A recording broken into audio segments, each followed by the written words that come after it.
It was just a Sunday afternoon, a normal Sunday, and I was clicking around online with absolutely no plan, and I ended up on a forum where there were guys talking about moving overseas, and the word Philippines kept coming up again and again.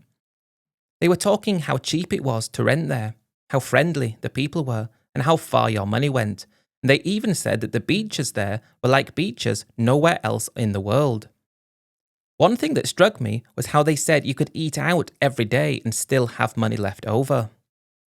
I kept reading because I wanted a way out of my own life. I remember moving on to watch videos about guys that were older than me, saying they wished they'd moved there a lot sooner, and they were vlogging, walking down the streets, smiling when they were pointing out the prices of apartments and they were walking past. These places were considerably less than I was paying for my place at home, and my place was nothing to write home about. Some people were saying you should go to Dumaguete. Some people said Cebu was where it was at, and others swore by Angeles City. Heaven on earth is how they described it. They said you'd meet great people, you'd always feel welcome, and you'd feel like money wasn't a fight all the time. I knew that people could exaggerate and lie, but it didn't feel like they were lying. It just felt like normal everyday life in the Philippines was different. I felt like they were just guys talking after a hard day's work, telling you what they did. And from there, I started reading about the process of actually living there. Costs, visas, and basics, such as where to buy groceries.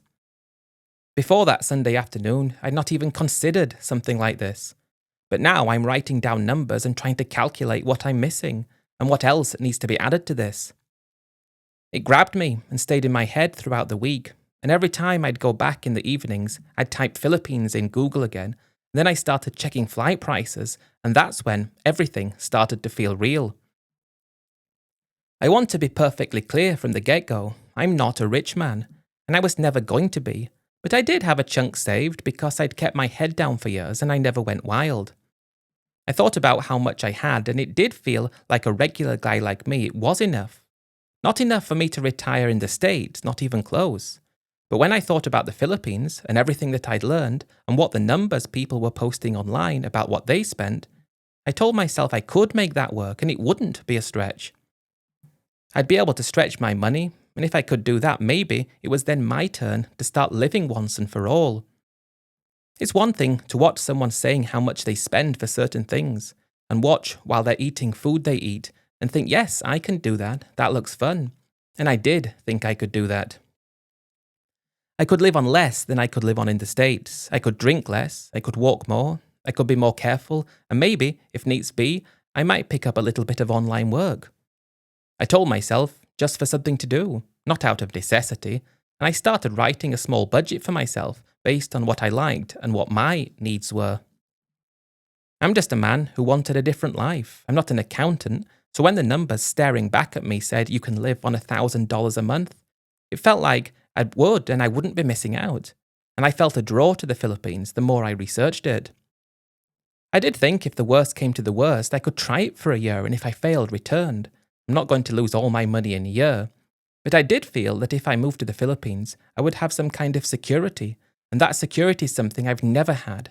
And the more I thought about it, the more I realized that this could be the answer that I've always been looking for. I never considered myself to be impulsive. But once that idea took hold, I couldn't stop thinking about it, and I started moving fast because I felt like waiting was wasting time. When I told my boss I was leaving at the end of the month, he looked at me like I lost my mind, but he also said, good luck. I didn't feel like I needed good luck, because everything I looked at made it feel like I would have needed luck to stay in my current life, luck to not bore myself to death. And as soon as I told my boss, that made me realize that what I was doing was real. And I did start to feel a bit nervous, but also a kind of quiet excitement that I didn't want to show because I didn't want to be called a fool if things did go wrong. When I booked the flights, that's when things felt real. I'd never been to the Philippines up until this point, and I was going based solely on what I'd seen online. And I took a small suitcase and that was it, my passport in my pocket, and a huge amount of excitement that I'd bottled up over the years. I wasn't going in thinking my life would change forever. I was thinking it was going to be the same, but I would be free.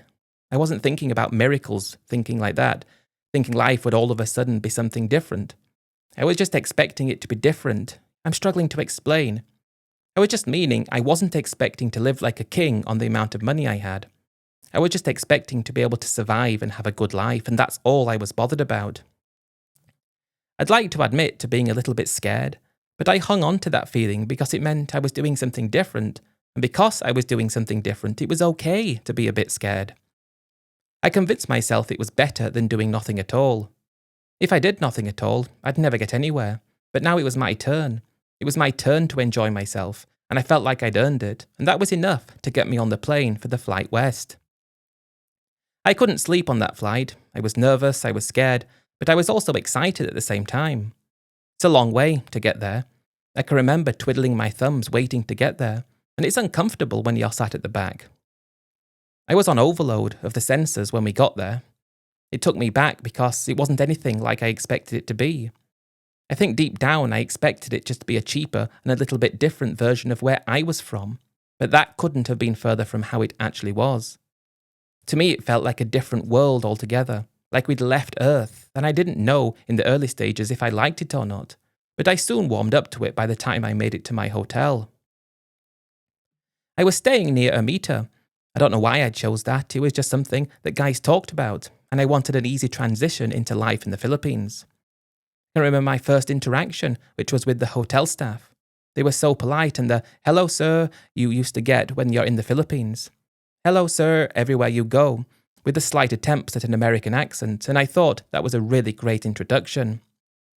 It helped that the girl behind reception was the embodiment of what a beautiful Filipina girl looked like. And then you think back to everything you've read and everything you've watched about how girls such as this were available for guys just like me. Then you start thinking that the Philippines is the best place in the whole world. Manila, that was a shock, but I quickly fell in love with everything about it. I explored a lot of the city, and I suppose the thing I disliked the most was the huge contrasts between people who seemed to have things and people who didn't. You'd be walking past a family on the street, and then you'd see a Ferrari driving past. It made me feel fortunate to be where I was from. Yet where I was from, we had our own kinds of problems, where you could get to nearly 60 years old and still feel like you needed to work because you couldn't afford to retire there. Different problems, different places. But I didn't have a problem in Manila. I loved it. I can remember my first night there. I asked around. That was me, seeing another foreigner on the street asking where the best nightlife was. I would never have done that at home, but now I was full of confidence. I left my hotel and looked around and had a good time, and I'm thinking I want to go out at night. Where do you go? Everyone said go to Makati. Some guys just completely ignore me and pretended I didn't say anything. I thought that was funny. You do see some characters there, but that adds to the charm. But I did. I went to Makati and had a great night there, and it really was a perfect introduction to the Philippines. I spent my first week in that hotel in Ermita, and then I moved from place to place, just learning how things worked. I spoke to guys who had been there for years who told me the ropes, and then I spoke to guys who were just there on vacation, who said they went every year. Everyone seemed to have their own little story about the Philippines. Some of them were huge in comparison to others, but everyone had something to say, and it was as if they were all under the same spell that I was getting sucked into. I felt like back at home I was just another older guy, keeping quiet and staying out of the way. Yet in the Philippines I was someone who was told "hello sir" to when I just arrived. I was someone that seemed to mean something, and I'd be speaking with girls in a bar, and they'd be speaking to me actually. I'm not trying to say that I was becoming big-headed. I'm just trying to say that I was feeling like I was better because I left my money in America and it lasted me so much in the Philippines. Like I just found my place. And the first few weeks in the Philippines were some of the best I've ever lived, and I quickly understood why so many people recommended it. All those guys that made videos looking happy, I knew exactly why. I could have done the same thing. I even picked up a camera and tried to record a video, but then I watched it back and deleted it immediately. I'm trying to say is though I was happy. I really was. When I was speaking to a guy after I'd been there for about 3 weeks to a month, he talked about Angeles City, and I remember hearing about it online, about what it was known for, and it only felt right that I went there myself. You can read about things online, and you can watch videos, but everything I read and everything I watched did not do Angeles City justice. It grabbed me the minute I stepped off the bus. Not because it was pretty, because it far exceeded my expectations. Things I watched told me to overlook how it looked, the garbage, the homeless problem, the smell, and the look on the surface, actually look underneath to see what's actually available there. It was a place where a man like me could feel like he'd arrived somewhere that he fit in for the first time, and I stayed in a hotel a short walk away from Red Street. I liked the feeling as soon as I got there.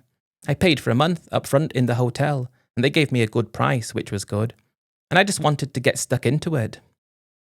I had great times at night back in Manila, but this was just something else. That first night I walked down Red Street, that's a walk that you will never forget. I play it back again in my mind all the time, and it's unbelievable how it made me feel. And again, all you hear from every angle is, "Hello sir, welcome sir," and if my head hadn't been screwed on, it would have probably unwound itself the amount of times I was looking left and right. There were girls everywhere, bars everywhere, music playing from all of them, and it was just like people described times a million. And I could see why people told people to be careful, because this was just something else altogether. I had a great first night there, one of the best I've ever had, and I woke up the next day and went to sit out on the balcony of the hotel thinking I'd found a place that shouldn't exist, but it did. I was a guy who could go and do things now, and I never was at home, and it's the allure of invincibility, I think, that many guys reach for. Every night it's like I'm invited to a party, and I'm the centre of attention, but that's what it was like. It might be dumb to say it, but that's how it was. And that's the case with many people I told myself about. Just enjoy it, I think, is what I'm trying to say, and then cut back a bit after a week. Then after the week, it's another one, and then another, and I kept choosing fun over sense every single time, and I didn't slow down. I've listened to lots of stories, I've read lots of stories, but I don't think any of them capture the true essence of what Angeles is actually like. If you haven't been, it's so difficult to picture it. If you've never left America, trying to understand what it's like is impossible, because if I think back to my old mind before I went, I would never have been able to picture and understand how it really was. But because of that, the nights I had in Angeles just turned into repeats. Bar hopping, spending time with the girls, seeing fights every now and then on the street and feeling like I was in the Wild West. Being called sir all the time still shocked me. And I was throwing money around like it was nothing, buying drinks for the girls, being the big man, and when I met a guy, buying him around, as if what I spent was who I was and who people thought I was. There was a small circle of guys who swore by Angeles, and they seemed to be the guys doing things right. Every time you went into a bar, there was a different experience going to happen that you'd seen before. Living out of a hotel for the first month was the best way to see Angeles, I think. Although because I was in a hotel, it felt temporary, like I didn't have to settle down. I didn't want to stop, and I didn't want anyone to tell me to stop, and I most definitely wasn't about to tell myself to stop either. You can spend over 50 years following the same path, the path that you're meant to follow, the rigid rules of life back home. You can follow them to a T. But when you're unleashed from the stranglehold, it feels like you need to enjoy it as much as you can, otherwise you've wasted all your life up until then. It was amazing. And the first month in Angeles opened my eyes to what the world was about, while at the same time making me regret every single year that I wasted boringly working dead-end jobs just to pay bills for things that I didn't even want. It was a life-changing experience. When that month was up in Angeles, I had to take a step back. Life was too good. My money was going down, and I wanted to protect myself. I'd spoken to so many girls, and they all talked about where they were from, and the different things they did when they were in their hometowns. It started to make me feel like I should go to somewhere else in the Philippines and see if I could do something that way.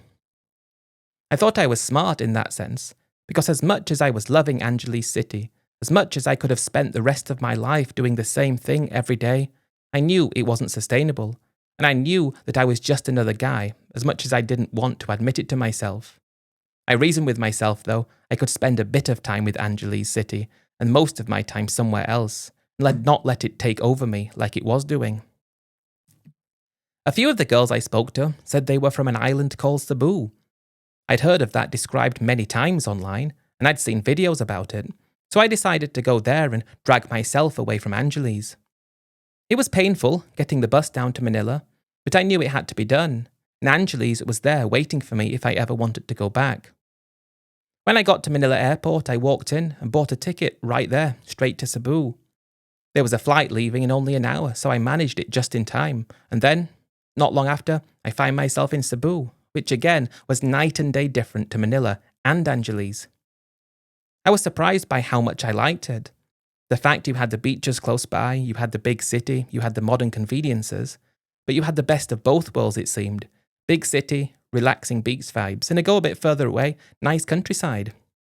It hit me immediately, like this could be the best place for me to live.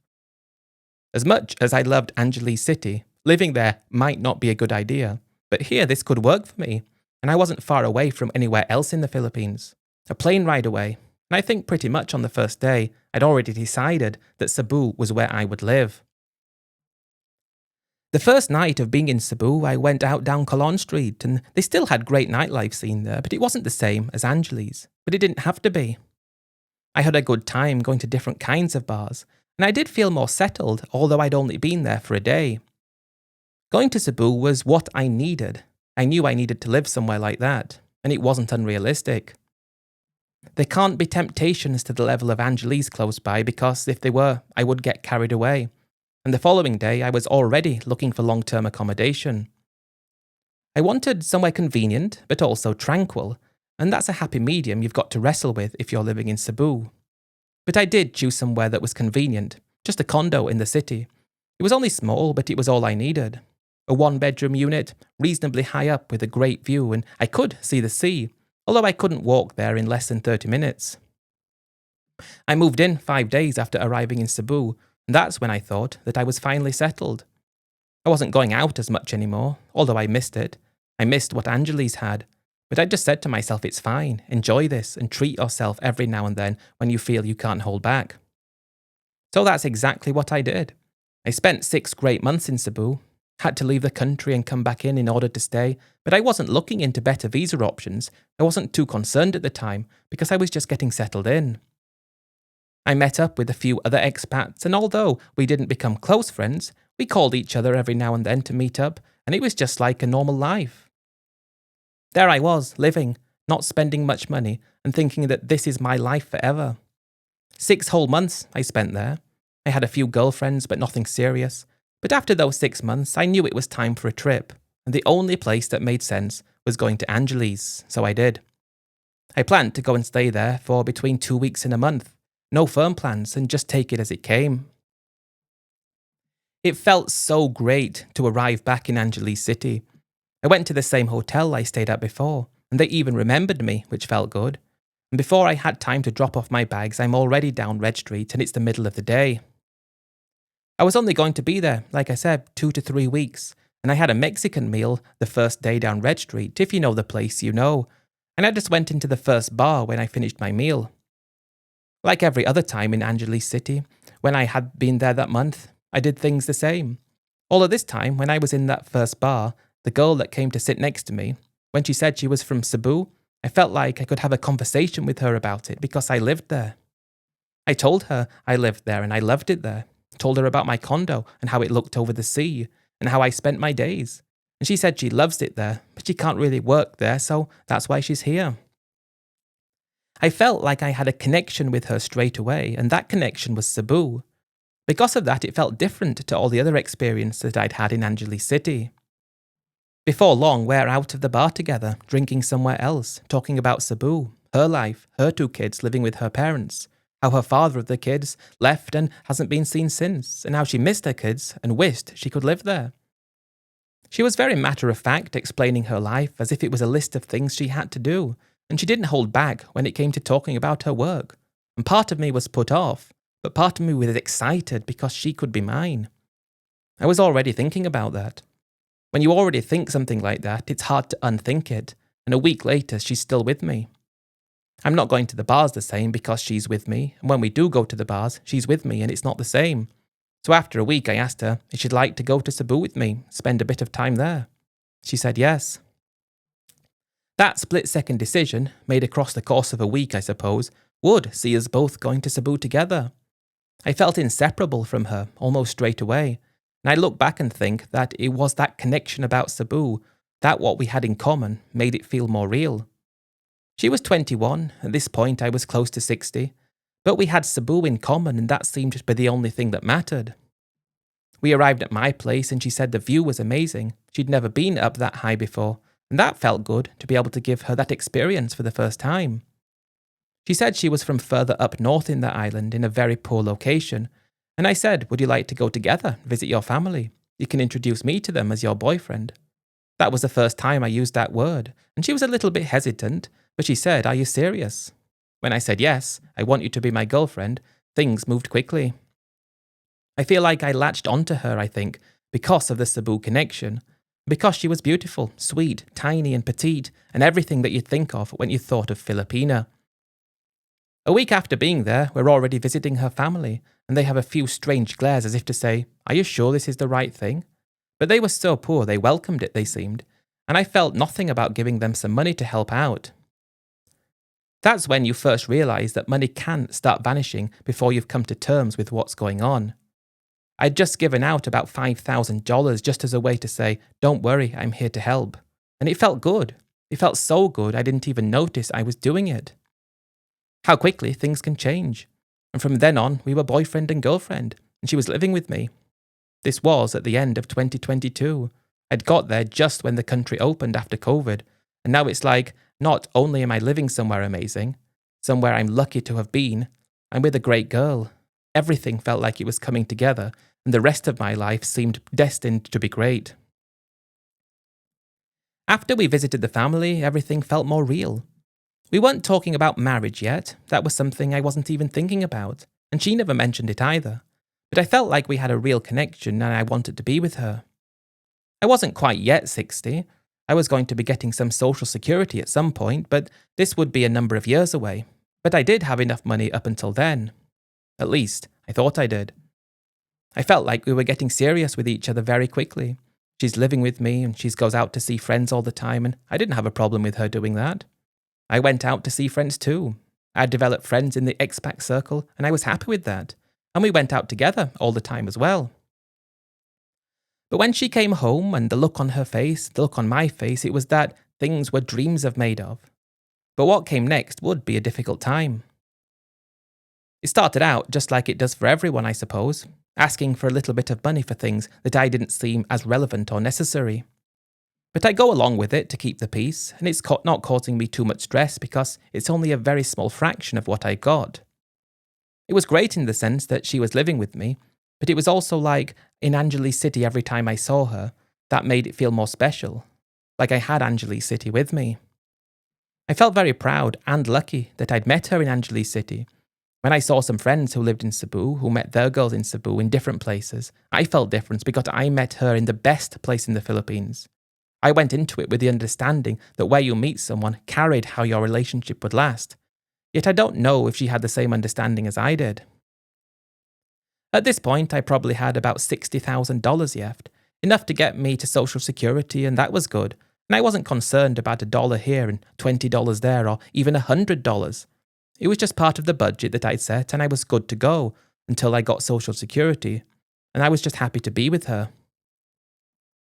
Around this time, we went to visit the family again, and that was the first time that they spoke about marriage, but I wasn't quite yet ready to get married.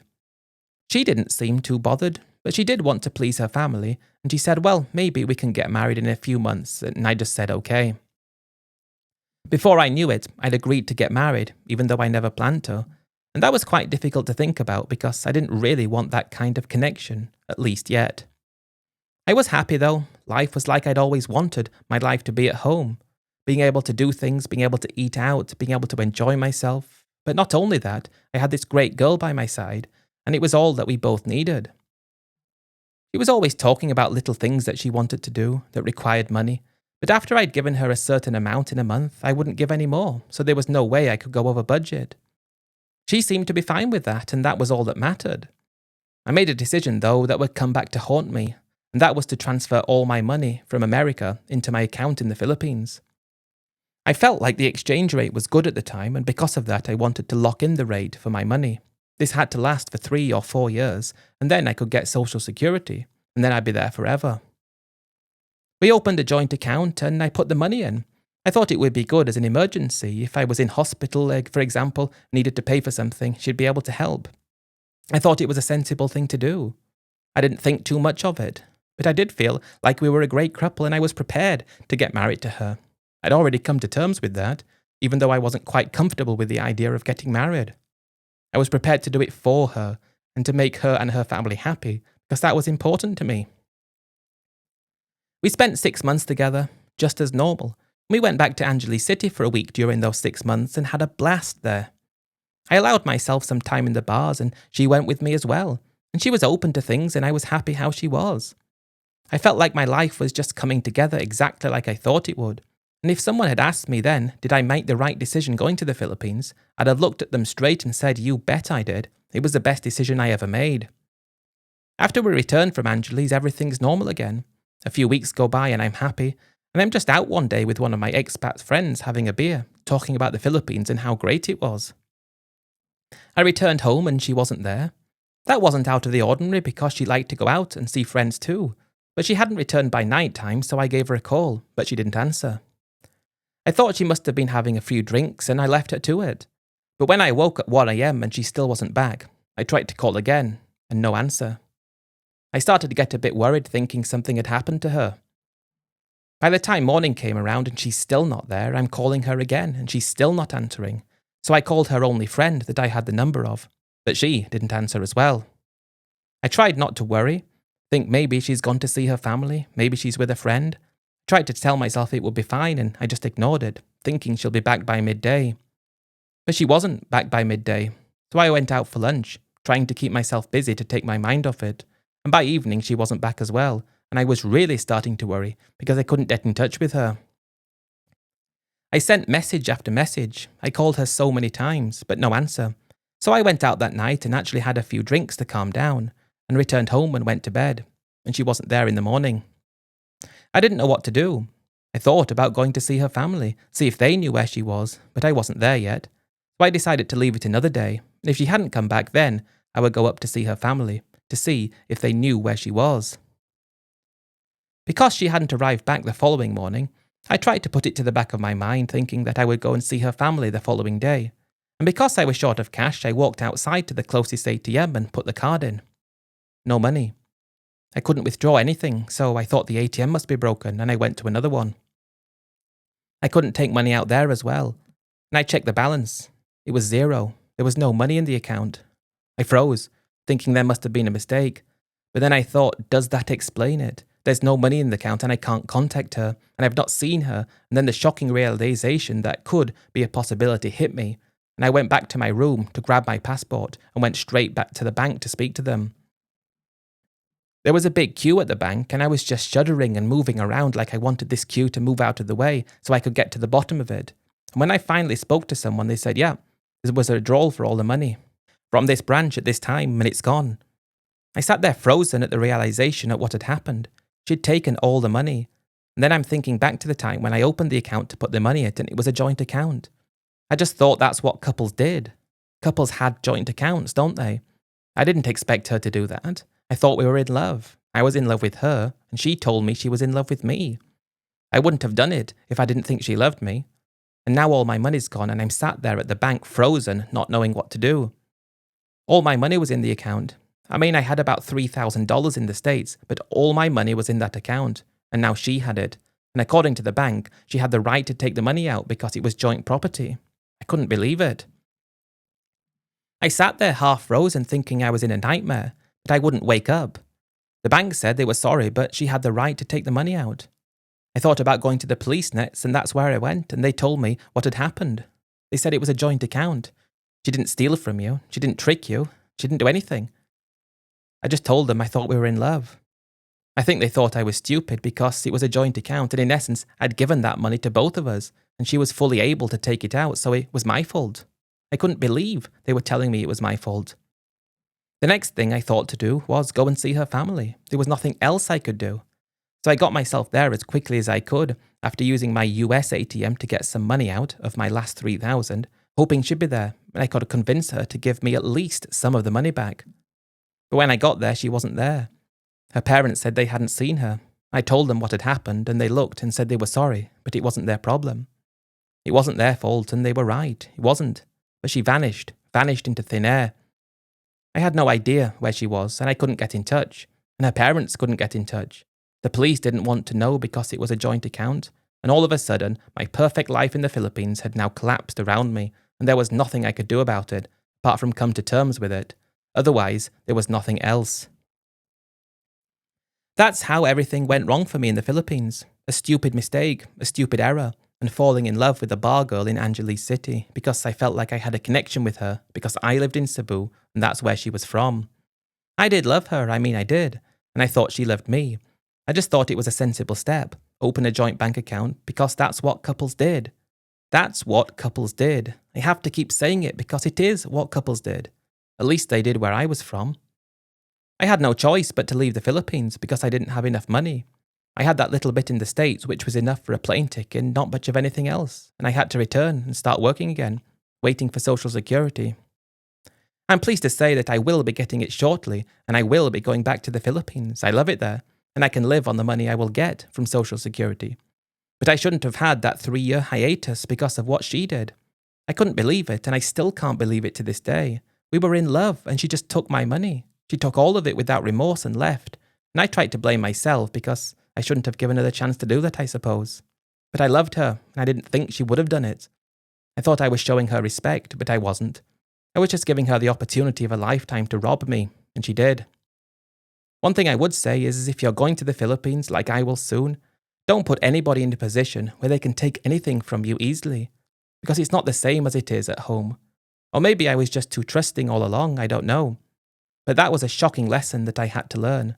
All the money that should have seen me until Social Security came was gone. And I'm telling this now because I'm close to getting back to the Philippines, and that is a comfort there. But that's how bad things can change for you if you're not careful in the Philippines. One day everything's good, you've got an amazing girlfriend. The next day she's gone and taken all your money and you can't do anything about it. Because you were the one that was stupid. But you didn't know you were being stupid, and that's what scares me the most.